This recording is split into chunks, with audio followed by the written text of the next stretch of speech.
What do you do when you finally admit that you're unhappy and the world itself feels like it's falling apart?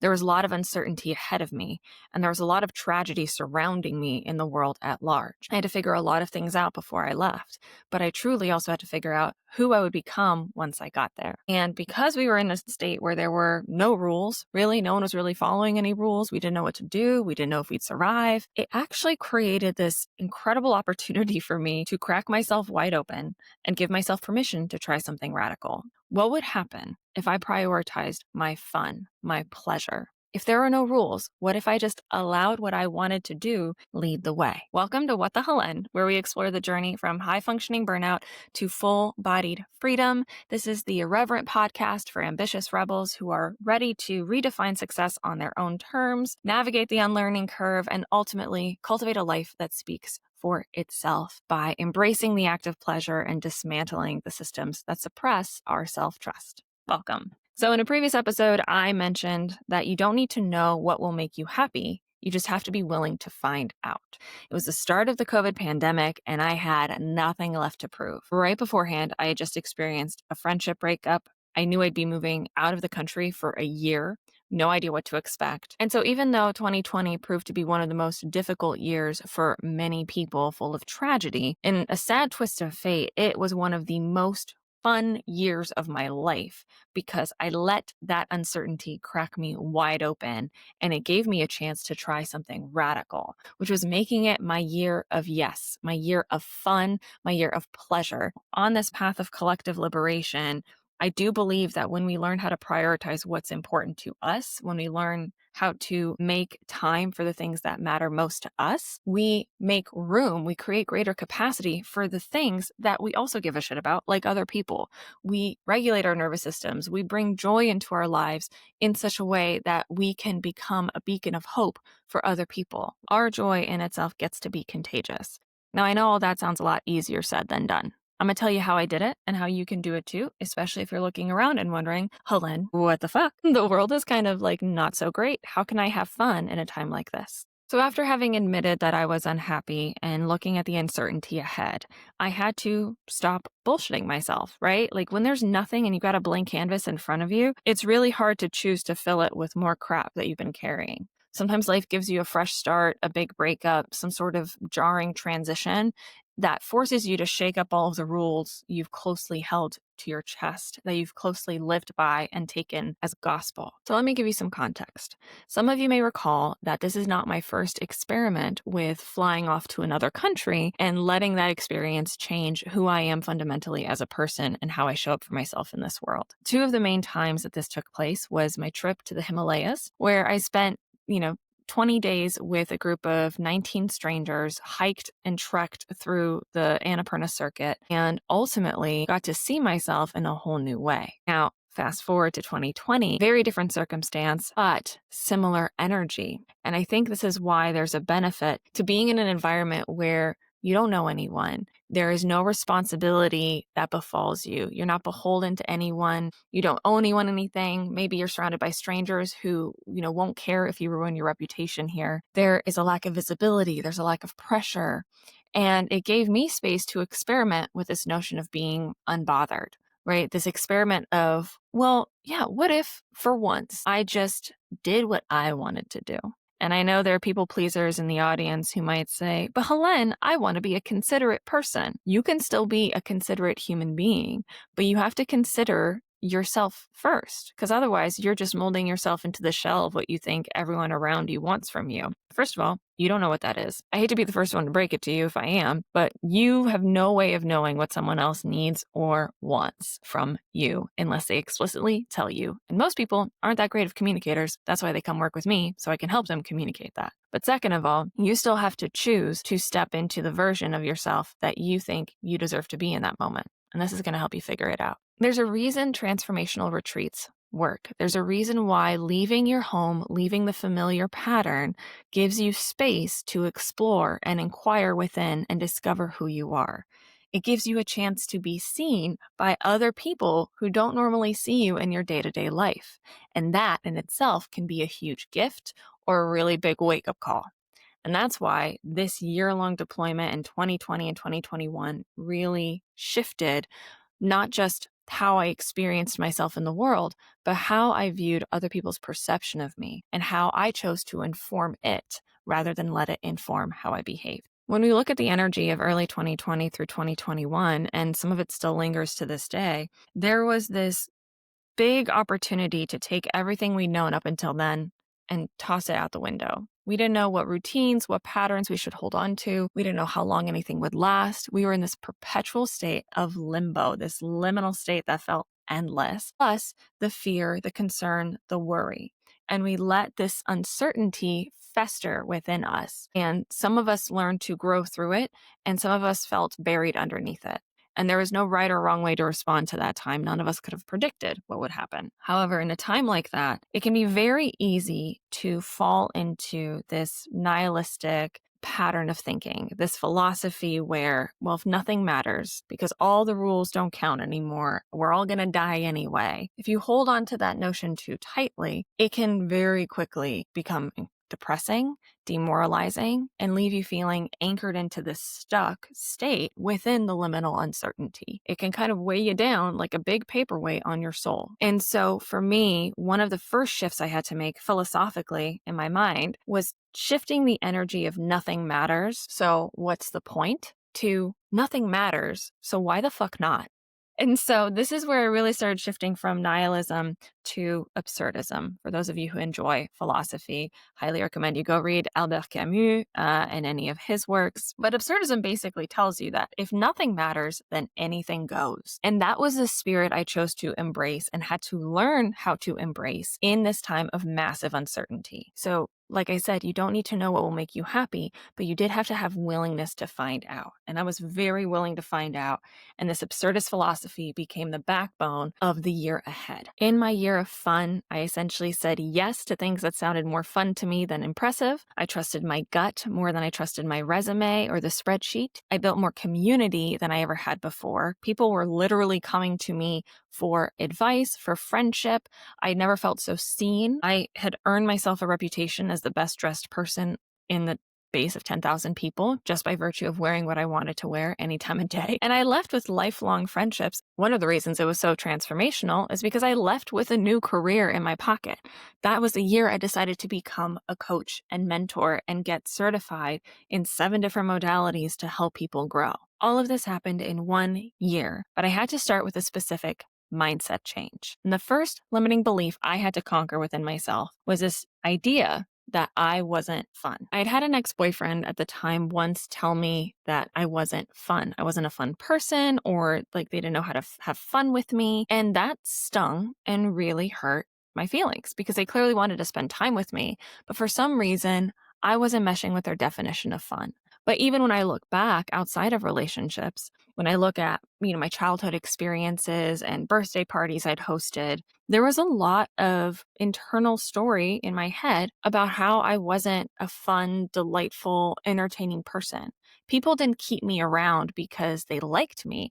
They kept me around because I was smart, because I was useful, because they needed me around. So they respected what I could do, but I didn't think that they actually liked who I was. And that narrative kind of played on repeat in my unconscious mind. So anytime you're faced with a limiting belief like this, where you've labeled yourself something or labeled yourself not something, like I was not fun, first question we have to ask ourselves is, what is my definition of fun? What is the definition that I have of this label? And the truth is, I wasn't fun by society standards or my ex-boyfriend standards, right? I wasn't going to be the person drinking out late at night, making fun of other people, gossiping, like dabbling in drugs, going to raves. That is not my definition of fun. If you want to go get wasted, talk shit, be mean to people, and forget about the night entirely by getting so plastered you don't know who you are the next day, go have at it. But I'm not going to be the one you have fun doing it with.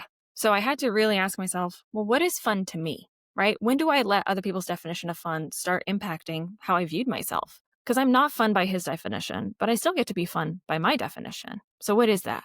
So when I thought about my definition of fun, I remembered I love swing dancing. I love speakeasies. I love long hikes and treks through the Himalayas. I do like long walks on the beach, but I prefer 8 a.m. mornings in coffee shops that are preferably locally owned with nice jazz music playing in the background, or a live acoustic show. I like making people feel seen. I like learning something new. I love creating. I love getting to know other people and staying curious to what life befalls me. I love local libraries. I love conversations that light me the fuck up. And so you get to think about one of the best days that you can recall and ask yourself, on that best day, what happened? What did you do? And who are you being in that time? Let that answer inform what your new definition of fun gets to look like. Better yet, let that answer inform what you might need to incorporate into your life today to keep you afloat as the world is falling apart. So that's when I decided, no, fuck that. I am fun. And when you start letting fun lead, your posture, your stance shifts. You become a lighthouse rather than a lifeboat.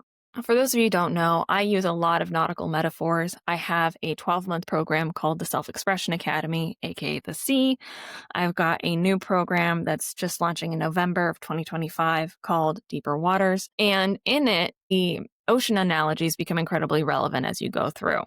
The one I want to talk to you about today is the lighthouse. Now, the lighthouse analogy came to me actually when I was standing in line at the cafeteria on deployment. And there were 4 different lines. We all had to go pick up our food. I'm standing there with my tray, and I happen to be positioned in a spot between 2 hallways. So basically there was a corridor of people who had to pass me, but the line was so long, but I happened to be standing in the spot in the middle where everyone had to walk to get their food. And at first I would keep shifting. Like I would see someone coming, I'd take a step backwards. I'd see someone coming, I'd move to the right, I'd move to the left. And I probably spent a good 5 minutes of waiting in line, just dancing around people and making room for them to pass by me. Now, at one point, my friend behind me, bless his heart, he said, "Hélène, just stand still. Let other people move around you." So I decided to try it. I stood still with my tray in front of me and let other people move around me. Now, at first I thought, well, shit, this is actually pretty inconsiderate. Like, how dare I be the thing that doesn't move? But actually, there are a few things packed into this analogy.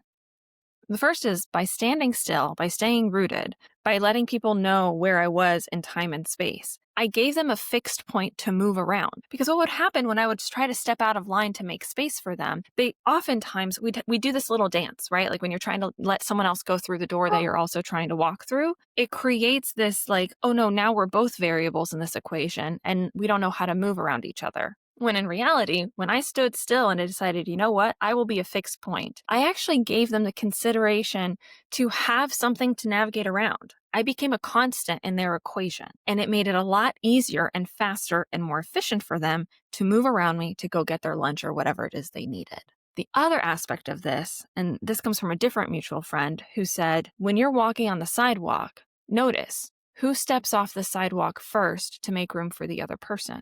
And the real question you get to ask yourself is how much of that decision is unconscious in our own lives when we decide that we would always be the one to yield, that we would always be the one to take a step. Is it always the woman? Is it always the man? Is it always the couple? Notice. And this isn't to say there's a right or wrong way to move through this life. This is just an example and an analogy that you get to look through your own unconscious biases and notice what are some of the rules I'm following in this moment that maybe aren't going to serve me in learning how to prioritize my own needs moving forward. This is why I use the analogy of a lighthouse, especially by contrast to being a lifeboat as you navigate these rocky waters. When you are a lighthouse, you are leading from the radiance of your own light. You are still guiding people towards safety. You are still helping them and being very considerate and helping them avoid the rocks. And you still let them know how to find you, right? You are still guiding them towards who you are and keeping those who don't want to go near you far away. But a lot of us still think that leadership looks like being a lifeboat, meaning taking everyone else and trying to save and rescue them by taking all of them and their baggage onto our shoulders and having to carry them and navigate through the waters with all of their expectations, all of their pressures weighing you down. Consider the possibility that you could also stand still in your light, knowing who you are, knowing what you want, knowing what you stand for. And that certainty, that unfuckwithable nature within you is what guides other people to their best selves. It's what guides people towards what they want. You become a constant in their life for them to move around. This also allows your relationships to become less transactional and a whole lot more transformational. So all this philosophy is nice. We love an analogy. We love a metaphor. But how do you actually do this? What are some of the things that I did to actually hold myself accountable to my pleasure? How did I build a structure for joy? The first thing that I tell all of my clients to do, and I'm going to tell you to implement, is creating an honored hour. Now, I called it an honored hour because Helene's honored hour is alliterative, and I love alliteration and a good pun, but you can call it whatever you want so long as you do it. This is building out, starting with 1 hour a week that you carve out and have reserved for do nothing time. You literally put it in your calendar and you block off time that is just dedicated to you and not to anything on your to-do list. And when that time comes, you do whatever you want to do in that moment. Maybe it's clean, maybe it's garden, maybe it's check off something work-related that you're finally inspired to do. But you'll be surprised at how the things that you were dreading all week, when you give yourself space to not do them in that moment, how quickly you might actually find yourself wanting to do. So these honored hours are a time for us to remember that we are the ones living our lives, that these are our wild and precious lives that we get to enjoy and live and thrive through. But we have to create time in our calendar. We have to create enough space, enough capacity for us to be able to appreciate that. So for me, it started with 1 hour a week.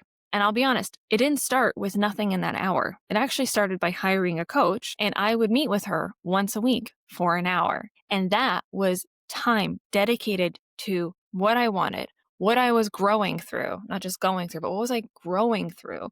What did I need to learn? What did I need to reflect upon? What did I want to feel? And that was my introduction to taking time aside for myself just to listen, reconnect to my own body, and start learning to listen to what I wanted, to start hearing my intuition's call, to start taking stock of those hobbies. Because of where I was in life, I needed a guide. It helped to have the accountability of someone else there holding me week to week or bi-weekly to bi-weekly, supporting me through whatever I needed, knowing that it was really just holding me accountable to me listening to myself and connecting to my inner wisdom. Eventually, I expanded that hour with her to an hour just by myself and for myself, to a 3-hour Saturday block. And now in my current life, I have a whole day in the week dedicated to it that I call Freedom Fridays. But more importantly, I create spaciousness in every single day, and I live a life where I basically do what I want all of the time. A little verbal footnote here. When I tend to tell people that I live a life that I want to live and I do everything that I want to do, people tend to assume that that means I'm not beholden to anyone or that I'm not taking stock and being considerate of other people. That's not what that means. I want to care about other people. I want to build programs that support others. I want to donate my time, money, and energy towards worthy causes and nonprofit organizations in my community. I want to live with my grandmother and be a caregiver to her during the day. I want to experience what it's like to travel, but also to have to make choices when it comes to my budget. When I tell you to do what you want to do and practice the art of giving yourself permission to want things for yourself again, that also means accepting that all of you are already doing what you want to be doing. It just might be an unconscious want or an unconscious need that you're not really acknowledging as serving you in some capacity. Maybe the reason you want to do it right now is because you think you're supposed to and obligated to, and you want to make a good impression, or you want to follow the rules, or you want to be successful by that definition of success. So you can change your definition of success and find yourself doing something completely different, but you will still be doing what you want to do. And that's the point. You have to accept that a lot of you are already doing what you want to do. You just don't like that the behavior you're engaging in your day-to-day doesn't reflect what your actual values are. And that's going to require you shifting some of those definitions of what you're reaching for. Speaking of caregiving, I also want to note that at the time, I was still healing from a breakup. I was also finding myself becoming one of the primary caregivers in my friendships. So people would turn and lean on me. Again, this is 2020. This is COVID-19. Everyone's experiencing uncertainty and tragedy. And I've historically always been the friend that you call when fit is hitting the shan. And so what I did is, in addition to my coach, I actually got a therapist. Now, the therapist's job in that time was not necessarily to help me grow or learn from my mistakes. I needed a safe place to go. I needed somewhere to vent, to externally process, not to make anything of my feelings, but just someone to witness them and hold them, because I didn't feel like my friends at the time had the capacity I needed them to have because of what they were going through. So I outsourced that. I had a need that needed to be met, and I went and I looked outside myself to get that resource so that I could meet my own need. Ironically, the therapist was the one who introduced me to caregiver fatigue, right? She told me, Hélène, not only do I think you're a highly sensitive person, which, surprise, surprise, I am, but also that you are someone who, because you feel deeply, because you are attuned to other people's emotions and the energetic shifts in the world, and because people are leaning on you and relying on you, it's that much more important for you to hold yourself accountable to your joy, to your needs, to learn how to manage your energetic boundaries, to keep yourself from collapsing when other people are leaning on you. And so through her and the help of my coach, I learned to set and clear my energetic boundaries, how to uphold what was mine versus take on what was somebody else's. Again, learning how to lead as the lighthouse as opposed to being a lifeboat that just carried everyone to shore in safety. I learned how to stand on my own and still be supportive from a place of leadership rather than just a place of support. So the first trick in the toolkit was honored hours, carving out time for yourself so that you could listen to yourself and what your needs are. Applying that on the micro level, 5 to 10 minutes a day, as well as applying it on a macro level, clearing out a whole day or a few hours a week in your calendar just for you and seeing what happens. One of the other tools I used was asking myself and challenging myself to learn something new. So I started taking Russian classes again. For those of you who don't know, I majored in Russian, but my language proficiency in the class had definitely faltered because it had been years since I'd actually practiced it. And so I signed up for online Russian language classes in a classroom setting. The benefit of learning something new is it challenges your mind to be brave enough to be bad at something. And that is a huge catalyst for growth and personal change. So even if the Russian class was something I wasn't excelling at right off the bat, it was a place where I could dedicate myself to growth in a way that held me accountable to my need for mental stimulation. To this day, I'm still taking horseback riding lessons. I took sailing lessons in the summer because I'm constantly loving the art of learning, no matter how bad I am at the thing to begin, because I'm not in it to excel. I'm in it to grow and to trust the process and learn how to improve as a matter of principle, not as a pursuit of perfection. I also played volleyball. I moved my body more than ever.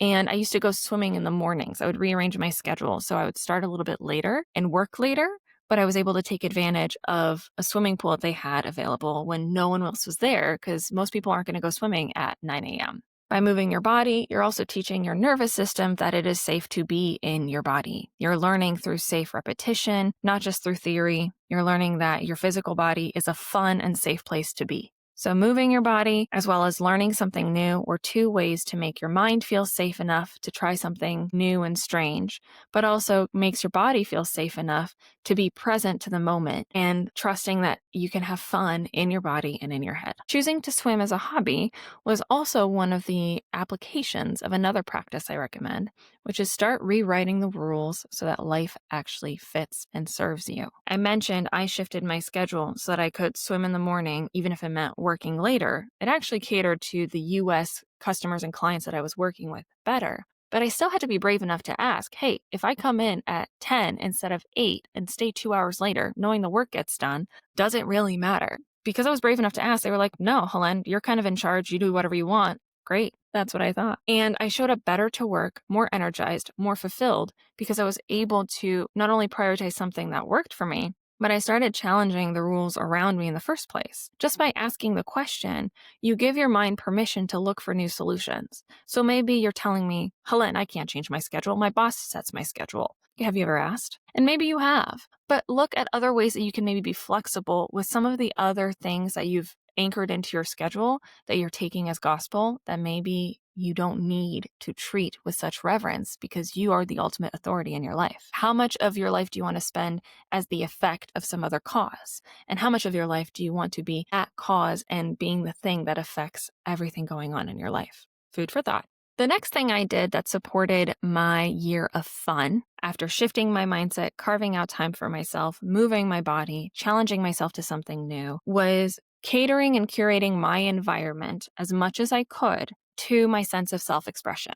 Basically, incorporating authenticity and what brought me joy into every aspect of my life, including my surroundings. I was staying in a dorm room at the time. I would go to empty rooms in the neighboring buildings and find and scavenge little articles of clothing, furniture, whatever I could find, decor usually, and I would bring them into my room, and I try to create as cozy of an atmosphere as possible. Now, I do this anywhere I am for more than 2 weeks. If I'm going to a training for 2 weeks in a hotel, doesn't matter. If I'm staying at a friend's house, I will find a way to make that space feel more sacred to me. Now, that could be by buying flowers, fake or real ones. It could be by bringing something from home wherever you go and placing it on a little table or a little altar that you've dedicated to yourself. But it's by creating this sanctuary that I was able to create a sense of home, belonging, and feel like I could be myself, all the fun aspects of me in a single space. And that room kind of became known as the therapist's office amongst my friends there because I would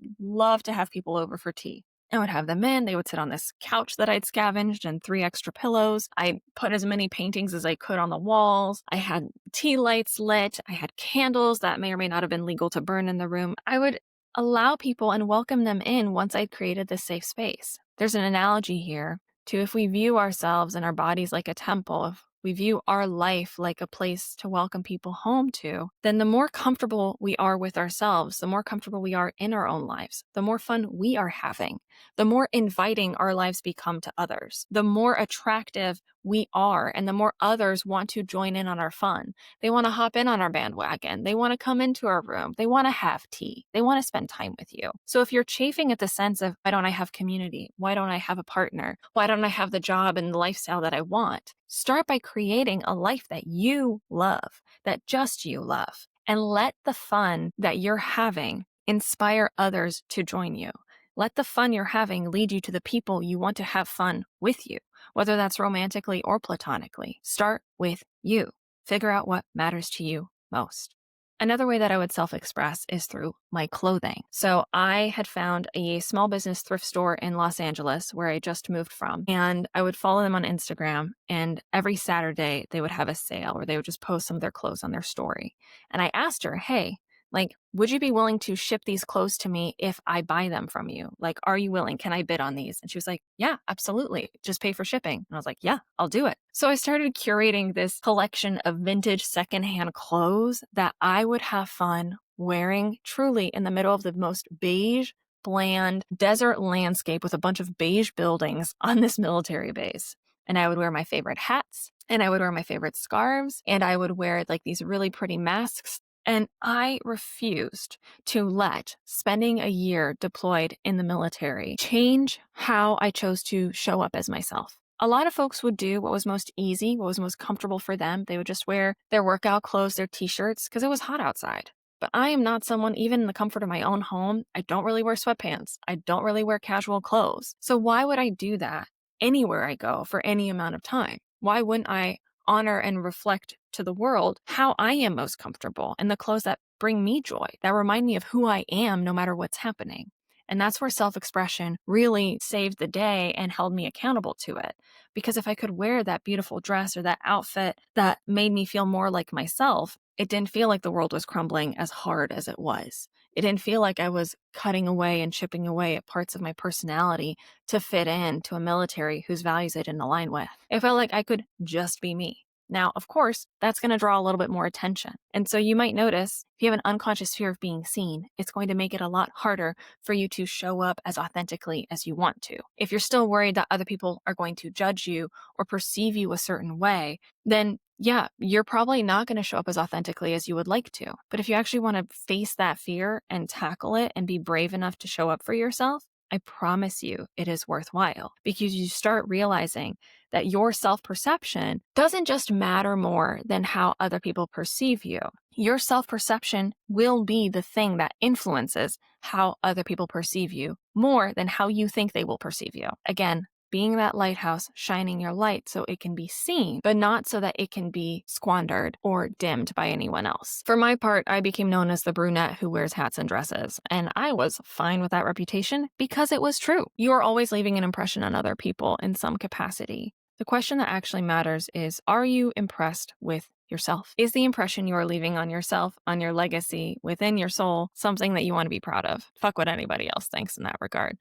The last trick I used in helping me hold myself accountable to my pleasure was having this archetype, this version of a highest self in my head that I could emulate. What does the most fun version of you look like? And is there maybe a fictional character or a real human being that you admire deeply? Basically, energetic embodiment of a character in your mind's eye that resonates with the fun parts of you based on your definition of fun. There's this Australian TV show called Miss Fisher's Murder Mysteries, and it's about a 1920s lady detective in Australia based on a book series about whodunits, so like murder mystery, that sort of thing. One of the reasons I love that show is because that character, like Franny Fisher, represents how I see myself at my most fun. She does what she wants. She dances whenever she wants. She's wealthier than I am in terms of her money at the time, but she helps solve crime like I was doing at the time. She has impeccable taste in fashion. She has fierce loyalty to her friends. She flirts unapologetically. And so there were a lot of aspects of her personality and character that I resonated with, but when I would feel a little low, self-doubting, or needed a little extra dose of accountability to my joy, I would ask myself, what would she do? What would this embodied, fun version of me do in this moment? And so this helps our nervous system literally try on and play dress up with clothes that we already own. But by telling ourselves that we can try this on and take it off at any time, it creates a sense of safety when we start experimenting with fun if it feels novel to us, especially as we're growing into a new identity after transitions, after grief, amid the chaos of the world around us. So those are some of the ways that I learned to practice pleasure, make my year of fun as successful as it was, including the Honored Hour once a week, having a new form of intellectual stimulation and input, whether that's a class, a sport, a practice, a creative project, rewriting some micro rules like what time of day is it acceptable to eat breakfast, embodying an archetype and a version of your highest self that represents the most fun version of yourself, shifting your environment to match your inner state, and then making your life revolve around what lights you up as opposed to what impresses other people. Viewing yourself as a leader more like a lighthouse and not just a simple support vehicle for others like a lifeboat. I highly recommend having a community or a group of folks there to hold you accountable. Not only was my coach there in my back pocket guiding me through how to have fun again and making my nervous system feel safe enough to do so, there's a saying, as iron sharpens iron, so one man sharpens another. It is along those lines that I want you to start seeing your community, the people you surround yourself with, the quality of friends and the standards to which you hold yourself around them to be something that holds you accountable to your pleasure. And it's okay if you have to go elsewhere to find that. It's okay if you feel a little stuck in your status quo and you'd like a supportive group or ecosystem or coach or mentor or therapist, someone to help hold the torch for you in the darkness as you navigate uncertainty. I needed it, and so I wouldn't be surprised if you did as well, because it does help to be in a container that holds you accountable to your pleasure. As we start pursuing pleasure, there is one thing I want to caution you against. We want to avoid letting fun become achievement in disguise. So for instance, I read a lot of books in 2020 and in 2021, but I started viewing my Goodreads challenge, or how many books I would complete in a year, as a form of something I needed to perfect, something I needed to complete. I started viewing some of my hobbies through the lens of capitalism, through the lens of productivity. And this looked like taking a bath and working on a spreadsheet. This looks like listening to a meditation at twice the speed, defeating the whole purpose. This looks like going to a party out of obligation and not because it's going to light you up. So be mindful as you start incorporating what looks like fun into your calendar. Make sure that you're actually present to it.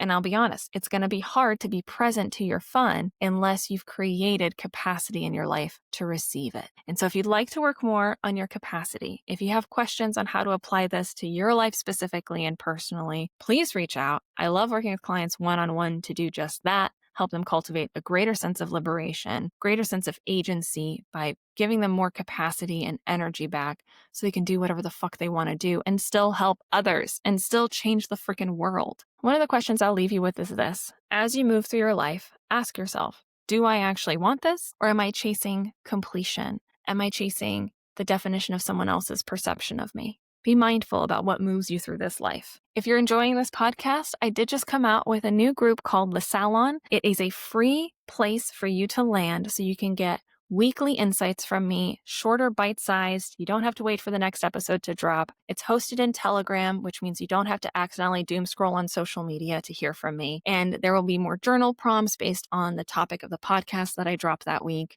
But more importantly, it will be a place for you to be held and seen in community and get a taste of what it's like to work with me and have me in your back pocket. More occasional than if you're actually in a group where I would dedicate my time, energy, and effort to helping you specifically thrive, but it's still going to give you a really safe place to land. It's called The Salon. The details are in the show notes. So as a gentle reminder, you don't have to know your joy in advance. You just have to be willing to find it and make space for it to find you. This has been What the Hélène. Thank you very much. I'll see you on the next episode.